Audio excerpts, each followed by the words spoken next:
ఎన్టీఆర్ జిల్లా విజయవాడ శ్రీ దుర్గా మల్లేశ్వర్ దేవస్థానం నందు ఆషాఢ మాస తొలి రోజున దేవస్థానం వైదిక కమిటీ మరియు దేవస్థాన సిబ్బంది ఆషాఢ మాస తొలిసారి అమ్మవారికి సారె పంపించారు। ఈ కార్యక్రమంలో ఏవో రామారావు, స్థానాచార్యులు, అర్చకులు, వైదిక కమిటీ సభ్యులు, దేవస్థాన సిబ్బంది పాల్గొన్నారు।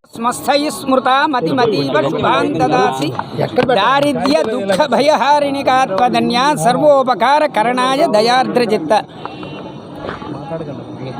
కరుణా దయార్ద్ర కలిగినటువంటి దుర్గా అమ్మవారికి ఈ ఆషాఢ మాసంలో వారాహి నవరాత్రోత్సవ మాసం, ఈ మాసంలో గనక అమ్మవారికి సౌమంగళ్య ద్రవ్యములు గనక సమర్పిస్తే ఆమె శాంతి స్వరూపంగా మనకి అనుగ్రహించి సకల సౌభాగ్యాన్ని ఇస్తుంది, పాడి పంటలు పండింపజేస్తుంది।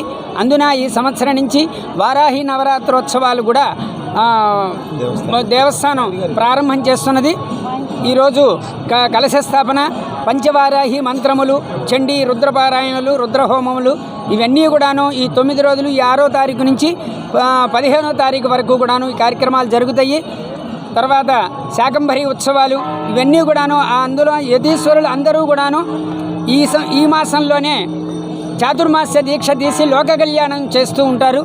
అటువంటి యొక్క విశేషమైనటువంటి ఈ మాసంలో అమ్మవారిని కనుక దర్శనం చేసుకుంటే అందరికీ కూడాను ఆయురారోగ్య ఐశ్వర్యాలు సకల సౌభాగ్యాలు సిద్ధిస్తాయి। 50 మంది భక్తులు అందరూ కూడా ఈ చక్కని అవకాశం వినియోగం చేసుకుని అమ్మవారి యొక్క కృపకు పాత్రులు కావాల్సిందిగా మనవి చేస్తూ అందరికీ కూడాను శుభ ఆహ్వానం।